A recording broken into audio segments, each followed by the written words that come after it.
Welcome back, everyone. It's going to be another continuation, week 3, day 2. I'm Lam. I'm going to be your play-by-play caster for tonight, 2 days in a row. Wow, my wages are going higher and higher every day, baby. Alongside me on the desk is my color caster, a man who knows what it's like to win and lose on the Rift. It is Zen Zen. Say what up to the people, Zen Zen. Hello, everyone. After a banger of a last game in which I was a part in and was tragically defeated, I am super excited to see Universal Basic Income come up against Blue Biozoo, a matchup that has a storied history in friend or foe, and I can't wait to see what happens in this match tonight. Yeah. Both of these teams are looking pretty good. Honestly, the standings don't reflect individual play. Of course, we need to take that with a pinch of salt. Anything can happen on the Rift. It wouldn't be a surprise if Yumi was locked in here. It's in the name. But you obviously know a little bit more about these teams than me, Zen Zen. Hit us up with a little bit of a history lesson when it comes to between these two. Absolutely. So YUBI and BBZ have been a part of the Friend or Foe ecosystem since I believe like season 1 or season 2. And they have battled across both the Heroic League and now transitioned into the Mythic League. YUBI, this star-studded roster, 3-time season champions, have been absolutely killing it in Heroic and decided that they wanted to step it up and commit to the Mythic League this time. BBZ has seen many iterations. This is their newest one, with Mizuza in the mid lane, Dax and Geico sort of taking over the top side, and then poaching a little bit of fan favorite RLS to support them on the bottom side. This is a new look for them, and they've had a somewhat shaky start to the early season, with that 2-3 record, but the sky is the limit for this team. I believe that they could absolutely crush YUBI with the right cards, and they're going to lock in Corki and Ezreal as the start of their strategy. Yeah, poke composition coming through, but you already touched on one of these guys, and last time out he was the MVP. That is going to be Dax, running it in the jungle, a guy that you just can't ignore when it comes to the team fighting, when it comes to the pressure that he provides his team throughout the game. On the flip side to that, we look at a different MVP, and it was in the mid lane for Universal in the shape of Civil Lock. That guy chilling, he's having good games, pretty consistent this season too. What do you make of this kind of matchup? Because they're not necessarily in the same role, but they're definitely going to collide as soon as this game gets going. Yeah, I think Civilock is a very underrated player on Universal Basic Income, and has started to come into his own, particularly in this season. Is really well known for being able to throw out 1,000 different control mages, and has finally been unleashed from that Annie duty that he was trapped in for multiple seasons. And he's seen success, right? That Vex that was on stage yesterday looked really strong into Street Smurf. For BBZ, though, to give credit to Dax, I think that Dax is a really interesting player. He has been this sort of rock that teams have been able to build around. He's a great shot caller, and he plays basically any competitive jungler champion that you want to be. And that makes this Olaf pickup very threatening, because this can either go to Geico up in that top side against Red's Shen, or he can send it into that jungle role and really get stuff done. The chase potential with that Olaf as well. If you get tagged by the undertow, he's gonna be right on your heels. So you need things to try and deal with him. Most of the time, you're trying to bust him down. He's not as beefy as he used to be. That healing was cut a while back, so he's still a threat. You can still take him into that top lane. You can make it very hard on that 1v1, especially against Shen. But let's touch on the Shen. Shen was actually brought out yesterday, I believe. It was by Rex. I think it was Rex that ran it. That stand united. You have to keep that in mind when you're going into these big team fights, right? As soon as this man ults, it can change anything. I think that, YUBI is drafting a very traditional YUBI comp. They've got, a bunch of beefy frontliners, and they're going to look to close out with a powerful 80 carry for Jeff God Gamer, which is why I like what BBZ is trying to put together. They're thrown out multiple bans against Jeff, taking away the Misfortune, widely regarded best 80 carry on the patch, Tristana and Sivir as well, fan favorites.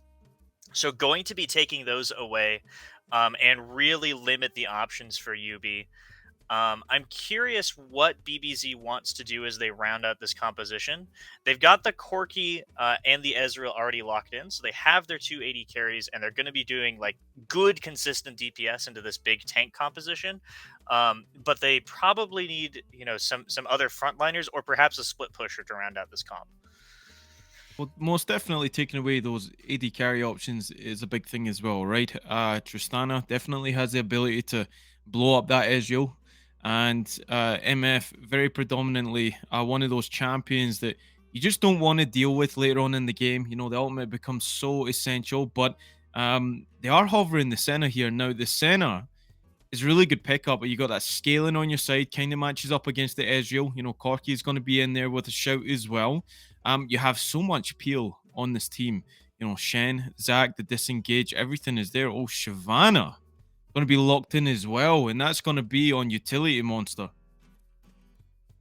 This is something that UB has done a couple of times. They've played both support Shen and support Zac. So until we see the actual roles in game, this could still go anywhere. And the Shyvana's a really great pickup to this team because they want something that can threaten this Ezreal Corki, who are very mobile. Meanwhile, though, I want to bring your attention to BBZ because they're throwing some wild shit right now. Excuse me, pardon my language. War Leader on Yuumi. As a reminder, folks, War Leader transitioned from the jungle role into support. He's new to it this season.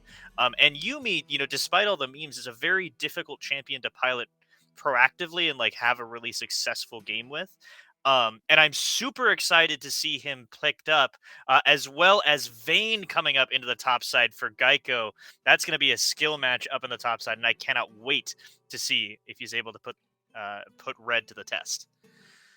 I like how you throw out that controversial thing about the Yumi. A lot of people will say Yumi, yeah, brainless, just press buttons, win the game, right? It's not how it happens. Um, Most exclusively, it's about that managing that mana. You can spam the heals, you can get the speed ups, everything like that. But in the early game, it's not going to help you that very much. So a lot of thinking has to go into that. You need to be very proactive, and like you said, this composition is really interesting because at the minute, besides the Corky package, who's the engage for BBZ here? Yeah, I think looking at these compositions, UB has drafted exactly what they play every single other game. I feel like I have seen this UB draft for the last 3 years. They've got a bunch of meatballs. They've got Jeff on a good 80 carry who's going to scale up really well. Um, and then they have, a pretty powerful control mage who can create a bunch of space for Jeff in that mid lane. BBZ is showing us something different tonight. They are making the commitment that they do not want to fight the straight up fair fight that UB so often wins. They've locked in triple 80 carry, so they're going to have great DPS when they are sort of kiting backwards and able to hit things. However, as you've identified, with only Olaf as your solo engaged character, I think BBZ is going to have a much harder to execute game plan. Definitely interesting. They've thrown it out there, thrown down the gauntlet, say you either deal with us or we're going to win the game. But that's predominantly what happens anyway. And do you know what? I'm interested to see who is actually the AD carry here. Is it going to be the Ezreal? Is it going to be the Vayne? Well, we are about to find out because we're hitting the ref. Both teams running it down here. Will we see that cheeky invade that we've seen in the first game? Yeah, so it does look like Geico going to be taking the Vayne up into the top side. Now, Geico is traditionally an 80 carry player, has just been off-rolled this season up into that top side and has had some mixed success in that role, but playing a character that he is exceptionally familiar with in that top side up against Red, I think that matchup is going to be incredibly crucial in this game. Um, I also think that after thinking on it more, I like this approach from BBZ because we have seen time and time again that UB knows how to play their style. And when you are forced to play UB's style, they crush all opponents. That's why they're 3 time season champions. So BBZ, regardless of whether or not it's a successful strategy or not, I like that they are trying something new. They're trying a bunch of 80 carries to have a bunch of DPS and maybe try to split up the match map and allow that Vayne to split push in the side lanes. We'll have to see if it works out. And maybe going back to the MVPs of the last game, will it be a story? Civil Law going up against Dax here. Both of these guys, like already touched on, you can't take your eyes off them. They're going to be very proactive, as already you see Civil Law proving the point in the never move. 1 out of 1 right there in the mid lane. So Mizuza going to have to keep an eye on that one. It's a long cooldown in the early game, so Corki will definitely have that priority. But you see the junglers right now; they're matching each other. Both going to work their way up to that top lane, and Shyvana, this is going to be the story for Geico up Oh, there, just running them down until he gets those silver bolts. It definitely hurts. yeah, lethal tempo on the Vayne as well. So one tiny misstep from Red is going to trigger a bunch of attacks of opportunity. Been playing a lot of D&D recently, but um, yeah. So I'm very excited for where these junglers are going to go, as you identified. I think that whenever you see a laning matchup where you have a non-standard top laner up in that top side, like a Vayne, like a Quinn, a character that can bully quite effectively, but is also very vulnerable to ganks in the longer lane. I think it is natural to see both junglers sort of path immediately up there because that's where the big the big battle is going to be. Mizuza coming in, just going to get some light trading done here. Yeah, just gonna stat check him a little bit. Say that you're in a matchup here. You might want to just sit back. Let me have the lane as the Corky will rightly so. But those packages, they're gonna prove a big turning point in this game for sure. But the one thing that BBZ do have, they do have a lot of lane safety. The other problem with that is, I mean, becomes questionable when you're dealing with the Zac. Zac can come out from anywhere. That elastic slingshot will prove pretty good. They are dealing with a lot of priority in the top side right now, as you see Vayne just hovering over his jungler, rightly so. Olaf getting the crab and walking in here to try and get an invade or just try and get sight of where Zac is right now. And he does, but he's just going to back out there. Is Swain and Shyvana. Everybody looking after their jungler in this one so far, Zen. Yeah, that's something that Yubi is very good at. This is a roster that's been playing together for a really long time, and they're very good at sort of working together to try and protect one another and support one another. And that's why you see that they immediately know to be able to protect the invade. But I want to give credit to BBZ because Dax is making really smart, proactive moves. He knows that he has infinite priority in that top side, right? Until Red Yeah. hits 6 on the dragon, he's not going to be able to challenge that Vayne. So Dax, as that shot caller, as that lead role in BBZ, is like, hey, I have an opportunity here. I can try to push my advantage, get a CS lead. Oh, taunt lands.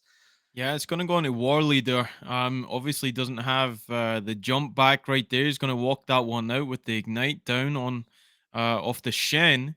Just giving him a little bit of a reminder. If you're going to hop off, you better make it worth your time. And like we said, this is a change for this guy, right? He's opted to go in, fill in the support. Is a good teammate does if you need somebody to play there. I casted over. I think it was my first cast, and he played the jungle, and I loved it. So seeing this man on a different position kind of makes me sad. Not gonna lie, especially if he reps the heck of him like I like so much. But we'll see how that goes from. Yumi, like you already touched on, is a little bit of a skill champion, right? I know it gets memed a lot. I know that everybody hates this champion, me included, of course. But most definitely, once you get to that early mid game, you start to get a little bit more mana on this champion. It becomes a little bit more forgiving to spam out those abilities. Yeah. I'm not usually in the prediction business, Lamb, but I predict that War Leader is actually going to be a huge factor to the success of BBZ in this game. Geico, oh my God, looks so nasty. Um, but, to your point, one thing that he has going for him in this game is that he has 4 characters that are excellent Yumi partners, right? Typically with a Yumi, you need to have like a specific kind of character to really emphasize that battle. And he's got that in spades. Geico, He gets a oh condemn my. off as well. Red needs to be careful, but wants to trade it back, tumble away. Positive trade coming through for the Vayne. And she does have that Vamp Scepter. Oh, Geico. Not finished with it just yet. You have to be careful because that's a lot of true damage that comes through from this champion. So, really, Shyvana trying to get that 6 as safe as possible in that lane, not too far behind everything considered. So, Most of the lanes are kind of following in that suit, right? Zen Zen. I mean, you're up against these poke champions that make it relatively hard for these melee or close combat ones. You see Zach just hovering there, trying to get that wave to push in so that Shyvana can get the back off like a really nice jungler, gets the timing off, and we'll get her out of there nice and safe. And she just hit level 6 as well. Yeah, I think though, if you look across this game, oh, ult lands. This might be, yeah, Red's still going to get the back off. Even though that condemn comes through. Still got the ghost available as well. So we'll double it back. Yeah, Red's going to get the back off. Yeah, so this does put Geico in a somewhat awkward position because he has to push this wave in, and Red does have access to the teleport. So now Geico is stuck choosing, do I want to hard force to get this wave all the way into tower? Am I going to be able to do that safely with Zac in the top side? Or do I just, take the L and, let Red catch up in CS? It looks like he's going to be okay here, but this is definitely a dangerous position to be in, and something that so far Geico has done a great job avoiding, is putting himself in those scary positions, just trying to accelerate his lead as best he can. I think the reassuring thing for the Vayne is that Shyvana is going that tank build, right? Normally, if the Shyvana is going to opt for the AP route, then you don't want to freeze the wave and you kind of want it to just keep on relentlessly pushing.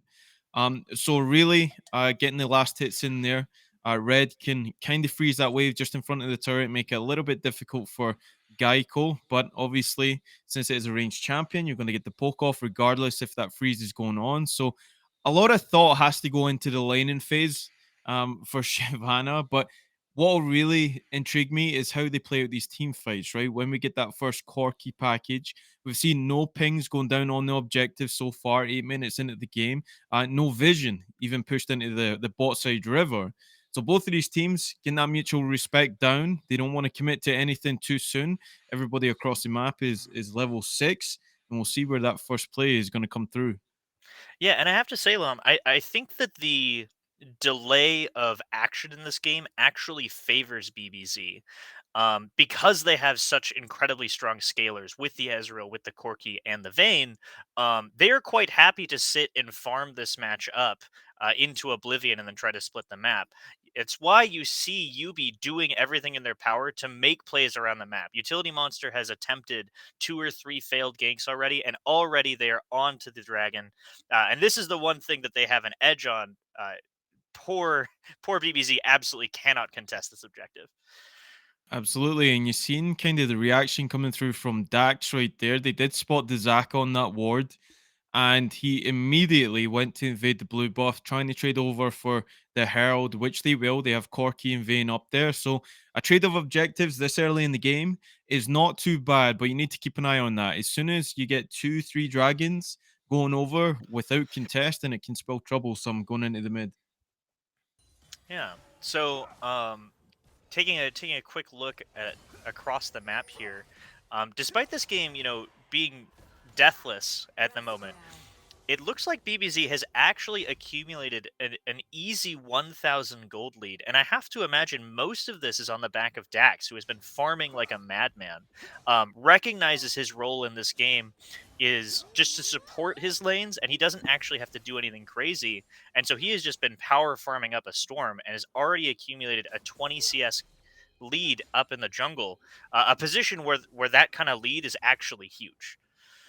Yeah, when it comes from those invades, really tracking the pattern of the Zac going through this one, and hasn't really left the jungle either. So literally just going back to back, everywhere he can, picking up these free camps. Hasn't really seen a lot of action inside the lanes, like I said. But the other thing you note as well is Mizuza is doing really good in this Corki right now as well, shoving it in constantly. He has a nice 24 CS lead up there. See the true damage going through onto the Shyvana again. Zac is hovering though, so they might look to make a play here, but looks like Geico might suss that something's up. No, he still feels like that Shyvana is juicy enough. See the true shot barrage trying to push in that bot wave, and seeing these obvious trades now. This is, he still wants this in the top side. Yeah, here we go. He's going to pull the trigger. Elastic slingshot misses a stun. Ghost's going to go off. Smite. And Geico just juking it out there. Happy feet. Not going to get pulled in by the Zac. Yeah, this he looks so comfortable here. Even goes for the cheeky play a little bit. Oh, Oh and the condemn wow. is right there. You can tell that this guy is a high quality Vayne player. Absolutely knows his limits and is just toying with Yubi right now. Definitely enjoying himself. Times that to perfection. Gets the elastic slingshot cancelled. There will be no engage on the top side. That's got to feel bad for utility monster, but doesn't give up too much. Shyvana still in it, pretty much so. The CS is pretty damn close up there, but I want to draw your attention, Zenzen, to this Herald. They picked up that Herald. Where do they want to focus this? Interesting question. I think BBZ would prefer to send that in the bottom half of the map. So either towards this mid lane to try and get that tower down and maybe unlock the Corki package to go to a side lane, or into this bottom lane turret just to try and get Escape ahead and get him as many plates as possible. I think that you prefer not to send it top lane just because Shyvana's already pretty uncomfortable in that top side, although I say that, and Red is doing a remarkable job staying ahead on or dead even on farm. Um, but that lane is uncomfortable, being that long. So you want to keep that length for as long as you can, and just send that Herald somewhere else. And it does look like Dax might be looking for that directly in the mid lane right here, but Utility Monster setting up a gank in the bot side. Yeah, both of them are being a little bit more proactive here as we see the Herald's going to be dropped mid. They're going to collect that first turret. That's pretty big. That just goes to show the pressure that Mazuza has had in that mid lane. Has to extend the flash. Oh, we're going to see an engage here. Yumi not going to keep him alive for that much longer. Ezreal going to go down there. Going to see the Ragnarok pop by the Olaf. Here He's going to comes chase it TP. down. Brian might be in trouble here. He is exactly that. The Shen's going to go down as well. Zach's going to pull him back in. TP from the Shyvana. The Oh, the ultimate is damage! good. Dragon Descent, but there's a lot of damage coming through from Mazuza. They're going to get the last hit on a Dax, the MVP from the last time out, and he's proven his worth in this game. Yeah, let's take a look at the start of this play here. Escape and Jeff God, just trying to hang out in the bottom lane. Dax, just sent up that play topside, is maybe looking for things, but Brian, I think, is going to land the taunt here. Oh no, it's Yumi who starts things off. A fantastic ultimate from War Leader, gets the double root. Even though Escape goes down, the time that they buy is more than enough for Dax on this massive power spike on the Olaf, paired with the Yumi, just absolutely runs over this team.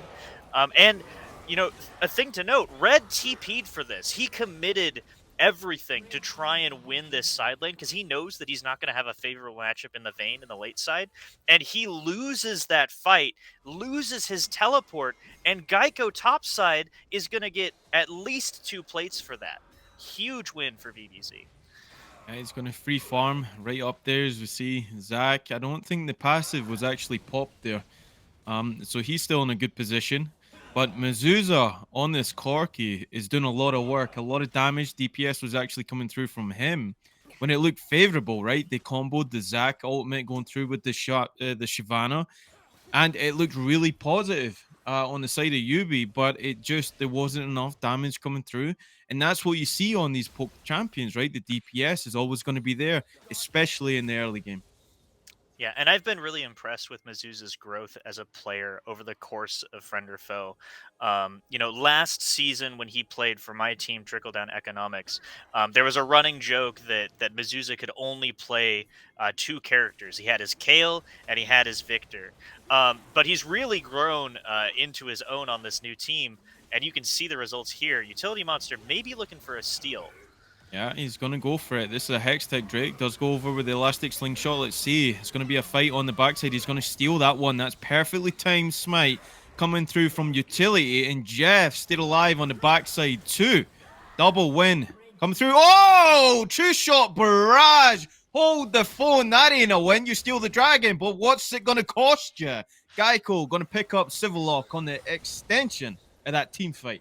Yeah, this is exactly what BBZ wants to do, right? They've hit their power spikes. They've got a little bit of a lead, and now you can see the sort of flaws of the UB team comp, and that's that if they allow multiple members to DPS down one guy at a time, they can actually just blast through the health bars because of how much damage they're packing. So not only does Geico get the solo kill in mid, But also, Mizuza was fast to the play, chunked out Jeff God Gamer before they could even think about fighting the dragon, which forces Utility Monster to play for the steal. And they walk away with 3 kills. Escape, though, in no man's land. This is an awkward position to be. Yeah, he's trying to pull that wave right there. Senna going to stun him up. Happy Feet going round. There's the mastery. There's the ultimate. There's the death of the Ezreal. Shut down gold. Goes over to the Senna, sending a message. Yeah, that is going to be the Rift Herald picked up as well. So once again, BBZ being really proactive around these objectives and trying to take things when they can. Dax looking for the kill. Yeah, Brian's going to get tagged up to that one. Taunt is not going to help you here, friend, but Zach just might. If he can pull him back, he's not going to. Ragnarok is too powerful. Ultimate going to push Dax back in. He does still has the Yumi attached. It's going to help him definitely in the 1v1. Can he get any more going through here? Swain oh my entering god, the fray. it's Ultimate going disgusting. to go down. Demonic Ascension. He'll get condemned back. Tumble forward. Mizuza, DPS still there on the side. You need to be wary of that. Civil Lock just outnumbered, and he sees 2 of his men go down. Lamb, you know, I think that BBZ may have cracked the code here. You can never count YUBI out, but this is looking like an incredible early game for them. 16 minutes in, they have a massive lead topside, with Vayne picking up multiple plates. Dax is uncontestable right now, particularly when he has War Leader on his team. And they've ballooned to a 6,000 gold lead overall. It's a massive advantage, honestly, coming through. We touched on some of the itemization as well. Look at Yumi right now. Moonstone completed for that cat.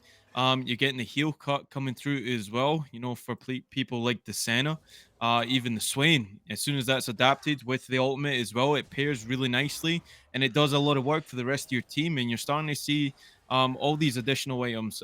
Vayne, superior in this 1v1 for sure. Iceborne Gauntlet is going to be completed for the Shyvana with the Borg, with the boots plus the passive from Vayne, and she can run down anyone in a 1v1.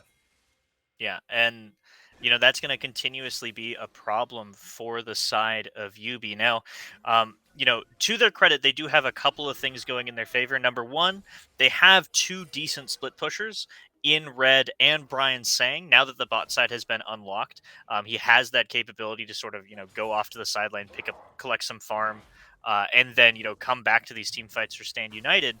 But they really, you know, feel like they've picked apart YUBI's core strategy, and now YUBI is on the back foot. They have to make plays happen in order to prevent the split push from tearing them apart.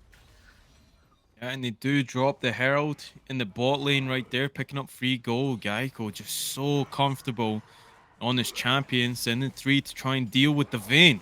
It goes to show the amount of pressure that this individual is putting onto YUBI right now, and they have to come up with some answers because the more and more as the time goes on in this game, it's getting away from them here, Zen Zen. Yeah, I mean, they do have the infinite scaling with the with Jeff God Gamer on his signature Senna. So you know, presumably, if we get into the very late game, you get enough attack speed and range, you can outrange Geico and maybe chunk him down before he starts a fight. But BBZ just seems to be doing all the right moves. They're setting up for objectives as they spawn. This dragon in 30 seconds, I think, is where this game will be decided. If BBZ can hold this dragon and prevent the dragon stacking, I think that they are comfortably in the lead and are going to be able to easily crush out and close out this game. Oh, you did see those coerced backs coming through from YUBI there. They definitely want to try and play for this one. They don't have the... Well, they do have the vision right there. Zach is in the vicinity, but Olaf is in the mid lane, as we see. Corky, is he picking up the package there? Interesting. Yeah. Okay, As the teleport as well, it's going. Ultimate from Yumi as well. So, preemptively popped, and that's big ultimates down for this team fight right now is Dax. Very suboptimal to these CC chains that will come through from this team. He gets the taunt. Anything coming through from the Zag, you need to pay attention to that one. But where's this package going to go? Are they going to engage here? Mizuza on the front line, just pivoting. They're doing this dragon dance. We see this every time the teams come, especially on the soul point, and they have to be so careful. Choose your engage here. Still Mezusa wants with it. that package is so scary to try and fight against. That's why YUBI is being so cautious. Despite having the better team fighting composition, they just don't feel like they can comfortably start the play just yet while uh, Mezusa has access to this package. Dragon going to be started up here um, to kick things off. Okay, Zach's going to engage on that one straight on in the vein, going to get the ultimate down. The ultimate comes through to Senna to keep him alive for just a second. Instead, the Package is passive's down. going to do that, but Shyvana went too far into the fray. Geico just going tumbling forward, claiming victims. Another one, Jeff, going to go down on Senna. Swain, condemned, dead. Corky, going to seal that one. Escape, going to do exactly as the name describes, and Shed's going to go down. We see the first ace of the game coming through for BBZ. Yeah, and what a great fight here. You can see both teams really giving it their all. Yubi is holding and holding and holding. They don't want to start a fight until this package is off cooldown, and they manage to wait it out. It's going to start off with them unable to do this. They start pushing down this bottom side. Dax gets onto red to kick things off, and now they're able to take this fight because Mezusa is not available, and it looks very favorable to kick things off, but Geico is free hitting in the backline, and we've already talked about how incredibly comfortable he is on that character, plays like an absolute monster, gets an easy triple kill to clean up the fight, and completely stretches and tears Yubi apart. Just to touch on to your point about that Senna, that shutdown for the Olaf did go on to her, so that is big. If they could take anything from that team fight, it was we got more gold back onto the Senna right there. If it's your insurance policy, if it's going to be your win condition, then that's the person you want the gold to be on. But look at the gold right now. They're looking at a 9,000 gold deficit. It's looking pretty strugglesome for them as BBZ is going to finish that Drake, rightly so. They earned the right to take that one. And really, we're starting to see just that gap that was in that top lane transition into this mid game. Yeah, and all of that gold is going to the right people, right? Geico completing the second item has a shield bow, so is going to be even more resilient to potential dives from Utility Monster and Red. And let me remind you, Utility Monster and Red not building damage this game. You know, they need to be that beefy front line because there's so much damage on BBZ. But that means that this team is somewhat weak to the Yubi healing, right? They don't have enough damage to fully chunk somebody out to zero. So again, it's Yubi who need to be proactive and try to stop this snowball. And already we see BBZ setting up for the next objective. Their eyes are on that Baron. Yeah, Olaf in the vicinity, trying to make it as hard as he can. He's a level up on his opposing jungler right here. Interesting to note as well, there is no Grievous on the side of Yubi right now. So, like Zen Zen touched on, that healing coming through from the Yumi is going to be non-interrupted. It's going to be just as strong.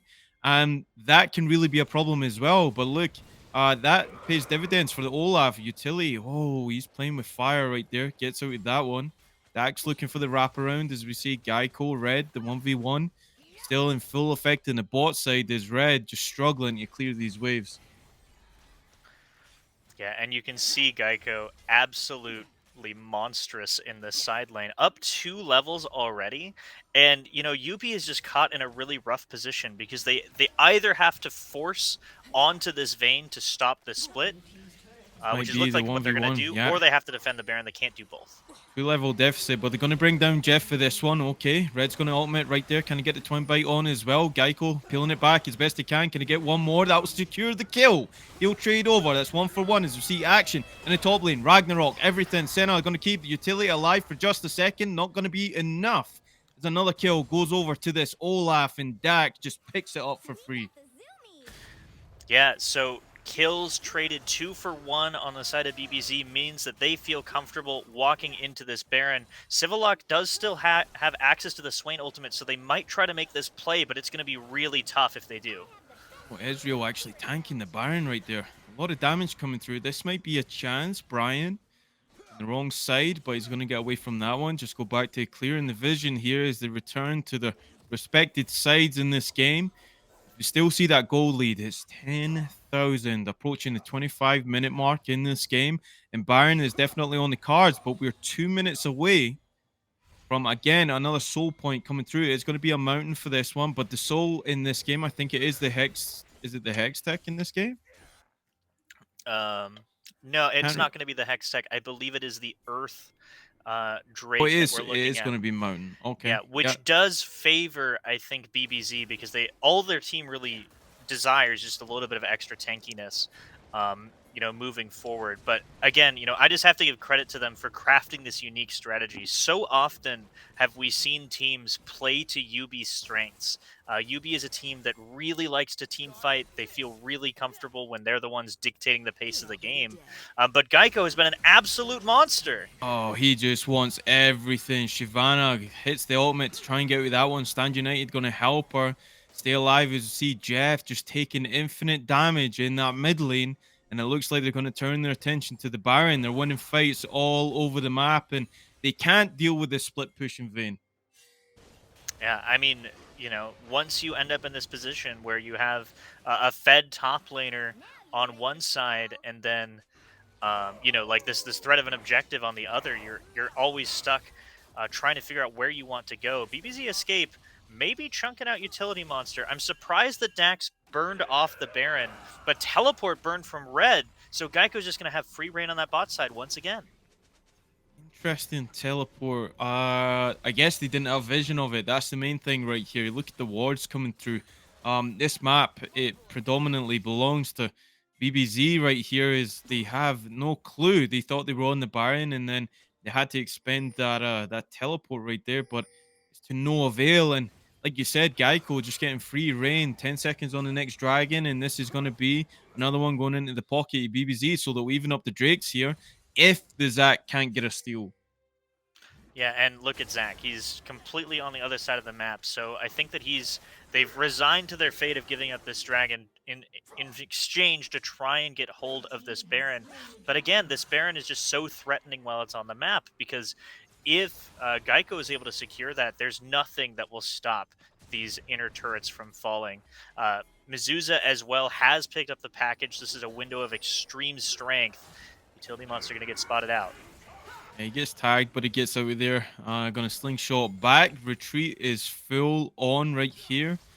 I think they do see Shen. If he doesn't get his back off, yeah, he's gonna do it now. He realizes that, yeah, most of my guys are on the bottom of the map here, and they are gonna start up this Baron. So, will they contest this? They do see Brian. They're gonna jump onto him. Package going over. It could spell the death of him. No, he's gonna flash over there. Already expelled. Another big cooldown, especially with the combination that goes with that taunt. They fight for vision here. Yeah, Email and they're gonna not. go down. They're looking for more. Geico's in. Oh, he's rooted. Geico gonna condemn. Oh, they send her right into the wall, and she's already dead and out of this one. Civil Lock, Demonic Ascension will heal for just a second, but the damage coming through, that's gonna be War Leader on the board with the Yumi as well. That's his second kill of the game, and they're gonna turn right back around and take this Baron. BBZ does not look like a 2-3 team whatsoever in this game. This team looks so clean right now. They are on top of things. They keep forcing this play. Utility Monster gonna try and get into position to steal. Does have access to this blast cone, but this is a last-ditch effort. Will he Does be have able to get flash there? as well. Can he get it over and get it done? Oh, he's going to get condemned into the wall, and then the passive. Wow! Geico going big from inside the pit, and Mizuza is just going to put the nail in the coffin for the Zac right there. That's got to feel bad. Yeah, BBZ is just playing this game so cleanly. This is, a style of gameplay that Rex in the Heroic League, in previous seasons has done, where they just very slowly and methodically sort of choke out all the options. I have to give huge credit to Dax as the shot caller on BBC because they are playing around these objectives so well. You see that they understand that their team doesn't take full 5-on-5 fights all that well. So what they do is they keep playing to these objectives. They wait until YUBI is forced to burn a cooldown, like the Shen ultimate, like like Red's teleport, to try and get there, and then they just leave. And they come back later. And it has been so successful to them, they've burned up to a 12,000 gold lead and looking to dive now. Oh, Civil Log just going to get hit with everything. He gets dunked right then by Dax, and this push, there's just no defending this. They have so much siege potential. And YUBI right now, they're so far behind. The composition doesn't even match up, and they might be pushing to end the game here. Let's see. Israel going to shift forward as they have Geico again, relentlessly just pushing in that bot lane with no answer. Going to pick up the inhibitor. That's going to be 2 unaccounted for. No reply from YUBI just yet. They've got to pull the trigger. There's got to be some sort of defense. You have to say enough is enough. But is it enough? Can you do anything about it? Jeff doing his best to try and get damage off. Stand United going to go on him. Elastic slingshot, but where's the damage going to be? Is Dax? Oh, ultimate goes through from center. They've got the shutdown on the Corki. That's going to peel that one out. Zach still going to fall. No soul division available as they root up, and they're going to taunt. They're going to use everything to blow up Geico. This might be the last stand. Ragnarok going to go as well as Olaf falls, and Escape is going to have to walk that one out to get both of the Nexus turrets, but they give over a lot of gold in the process. Yeah, YUBI, holding on for dear life, able to defend on their last legs there. And, they're doing absolutely everything they can. But you can see how incredibly difficult it is to play against this kind of composition when you're this far behind. Even when they kill the 5-item Corki, there's still another 4.5 item Vayne behind that to kill, and the 3-item Ezreal. So even though, you feel like you take out your opponent's key player and they just have more and more and more damage, ultimately able to survive. But now I'm curious for YUBI, do they commit to try and fight at this dragon, or are they willing to buy a little bit more time and try and slow things down? Yeah, decisions have to be made. You think the smart play is just to try and wait for these inhibitors to come up to give yourself the best possible chance. But it's really tough. They did win that fight, but I think the biggest saving grace is a lot of these carries were actually sitting on gold from BBZ, right? It makes it even more difficult now that they're grouped up, and they might just be looking to shove this game down the throat of YUBI right here, and they're going to march it down. Okay, Taunt going to go in.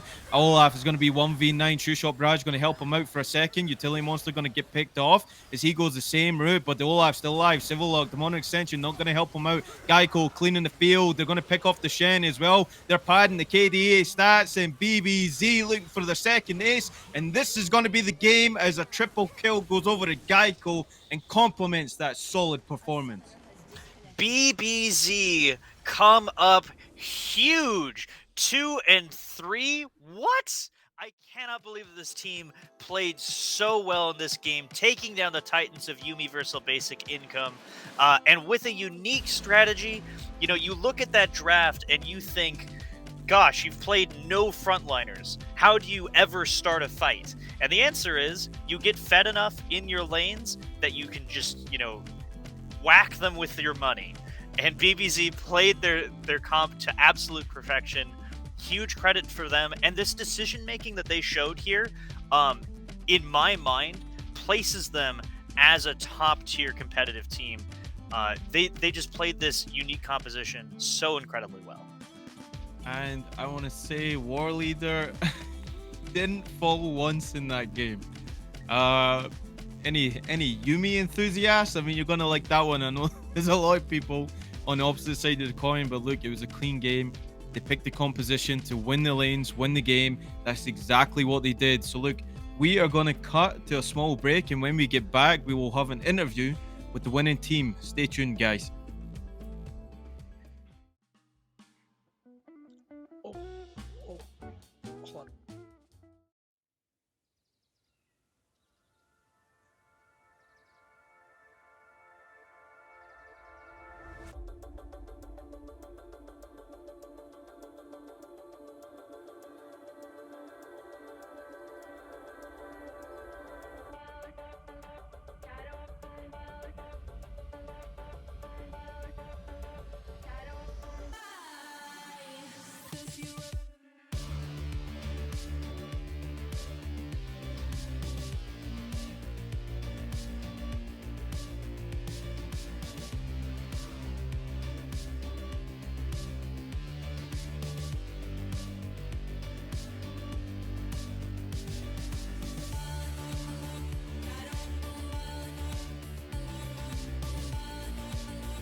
Hello, folks. Chris Edgeworth here with our third interview of the night. This time joined by Blue Bayou Zoo's The War Leader, joining us as a little cat today, as he's playing Yumi in the bot side as support. How you feeling?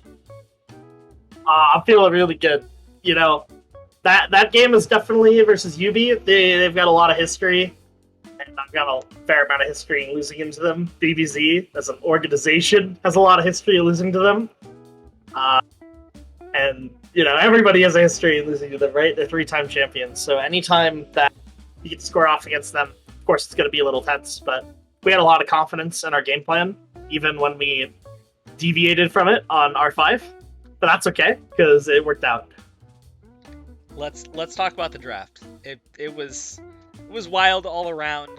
You're on the Yumi, as I mentioned.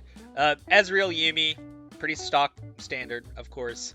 And then Mizuza, Corki. Okay, so another ADC to work with. I see it. Okay, Olaf, great, very good with the Yumi. And then, you know, just to round it off, a third marksman with the Vayne. Yeah.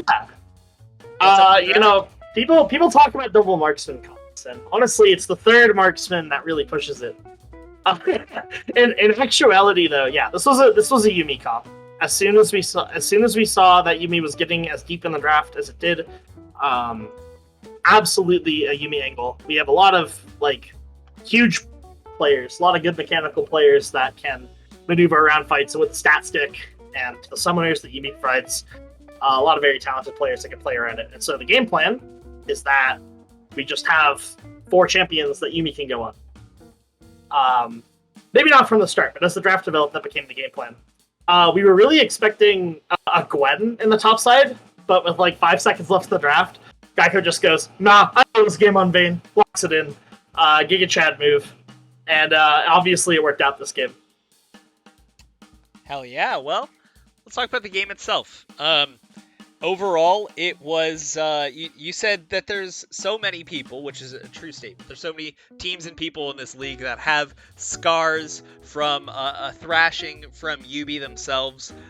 You folks in this game ended up being the Thrashers, putting down the sickness that is Senna players, smiting Jeff God Gamer for his sins in the name of Brendan. And you yourself were also sinning super hard by playing the floating cat with no deaths, I might add, because that's super cool and super legit. So, yeah, talk to me a little bit about the Yumi gaming. Yumi is always really legit when she doesn't have any deaths because she's so vulnerable and targetable and stuff. So yeah, it feels really good to just outplay the hell out of them and go deathless on Yumi. You know, sometimes you just need a Yubi to beat a Yubi, you know? I kind of press my buttons to let the Olaf walk around, and I just, emote spam.